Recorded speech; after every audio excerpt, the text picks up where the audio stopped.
একটা স্বপ্ন, একটা আশা। সেই আশায় বুক বেঁধে বাংলাদেশ এখন পারমাণবিক শক্তি ব্যবহারের চূড়ান্ত ধাপে পা দিয়েছে। রূপপুর পারমাণবিক বিদ্যুৎ কেন্দ্রের চুল্লিতে পারমাণবিক জ্বালানি বা ইউরেনিয়াম ব্যবহার শুরু হয়েছে। এর মধ্য দিয়ে পারমাণবিক শক্তি ব্যবহারকারী দেশের তালিকায় বিশ্বের ৩৩তম দেশ হচ্ছে বাংলাদেশ।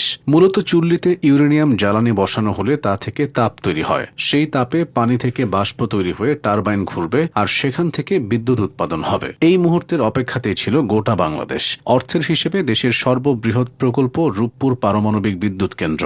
২০১৬ সালে ১,১৩,০৯৩ কোটি টাকা প্রাথমিক ব্যয়ে এই প্রকল্পের নির্মাণ কাজ শুরু হয়। মূল পরিকল্পনা অনুযায়ী ২০২৪ সালের ডিসেম্বরে প্রথম ইউনিট এবং ২০২৫ সালের ডিসেম্বরে দ্বিতীয় ইউনিট থেকে বিদ্যুৎ পাওয়ার কথা ছিল। তবে গণঅভ্যুত্থানের পর এটা বাস্তবায়ন বিলম্বিত হওয়ায় এই লক্ষ্যমাত্রা অর্জন করা সম্ভব হয়নি। তবে আনুষ্ঠানিকতা শুরু হওয়ার পর এখন থেকে ধাপে ধাপে পরীক্ষামূলকভাবে বিদ্যুৎ উৎপাদন শুরু হবে। ২০২৬-এর আগস্টে এখান থেকে জাতীয় গ্রিডে ৩০০ মেগাওয়াট বিদ্যুৎ সরবরাহ শুরু হতে পারে। আর এটি পুরোদমে চালু হলে বাংলাদেশের বিদ্যুৎ খাতে আমূল পরিবর্তন আসবে। পরমাণু জ্বালানি ব্যবহার করে বিদ্যুৎ উৎপাদন করার ফলে সরবরাহ যেমন বাড়বে, খরচও অনেক কমবে। ২০১৬ সালে নির্মাণ কাজ শুরু হলেও দেশে পারমাণবিক শক্তি ব্যবহারের উদ্যোগের শুরুটা ১৯৬১ সালে। রূপপুরে জমি অধিগ্রহণের কয়েক বছর পর প্রকল্পটি বাতিল করে দেয় তৎকালীন পাকিস্তান সরকার। স্বাধীন দেশে এ নিয়ে আবার উদ্যোগ নেওয়া হয়। ১৯৯৫ সালের জাতীয় জ্বালানি নীতিতে পারমাণবিক শক্তিকে একটি সম্ভাবনাময় বিকল্প জ্বালানি উৎস হিসেবে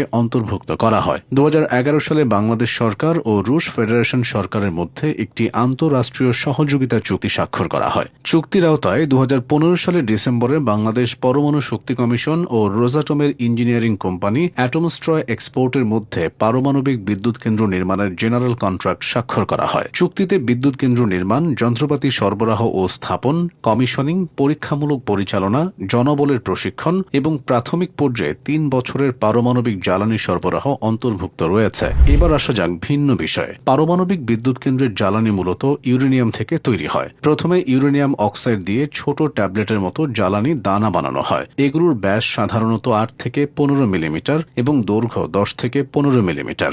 এমন অনেক জ্বালানি দানা প্রায় ৪ মিটার দীর্ঘ ধাতব নলের ভেতর সাজিয়ে তৈরি হয় জ্বালানি রড। আবার নির্দিষ্ট কাঠামোতে অনেকগুলো রড একসঙ্গে যুক্ত করলে তৈরি হয় জ্বালানি বান্ডিল বা ফুয়েল অ্যাসেম্বলি। রূপপুরে ব্যবহৃত প্রতিটি বান্ডিলে ৩১২টি জ্বালানি রড আছে। বিদ্যুৎ উৎপাদনের জন্য এই জ্বালানি বান্ডিল চুল্লির কেন্দ্রে বসানো হবে। রূপপুরের প্রথম ইউনিটে একসঙ্গে ১৬৩টি বান্ডিল ব্যবহারের কথা। ২০২৩ সালে অতিরিক্ত একটি সহ মোট ১৬৪টি বান্ডিল দেশে আনা হয়। একবার জ্বালানি বসালে প্রায় ১৮ মাস বিদ্যুৎ উৎপাদন করা যায়। ব্যবহৃত জ্বালানিতে তেজস্ক্রিয় পদার্থ থাকে, তাই তা বিশেষ নিরাপত্তায় রাশিয়ায় নেওয়া হবে। আন্তর্জাতিক পরমাণু শক্তি সংস্থার নজরদারিতে প্রতিটি জ্বালানি বান্ডিলের হিসাব থাকবে। পারমাণবিক বিদ্যুৎ কেন্দ্র থেকে ২৪ ঘণ্টার সমান হারে নিরবচ্ছিন্ন বিদ্যুৎ পাওয়া যাবে। প্রতি ১.৫ বছর পর নতুন জ্বালানি দিতে হবে। জ্বালানি বর্জ্য বের করা, নতুন জ্বালানি ঢোকানো এবং রক্ষণাবেক্ষণ মিলে একটি ইউনিট সর্বোচ্চ ২ মাস বন্ধ থাকতে পারে। কয়লা নির্ভর বিদ্যুৎ কেন্দ্রের তুলনায় বছরে ২ কোটি টন এবং গ্যাস নির্ভর বিদ্যুৎ কেন্দ্রের তুলনায় ৮০ lakh ton carbon dioxide gas নিঃসরণ থেকে পরিবেশকে রক্ষা করবে রূপপুর।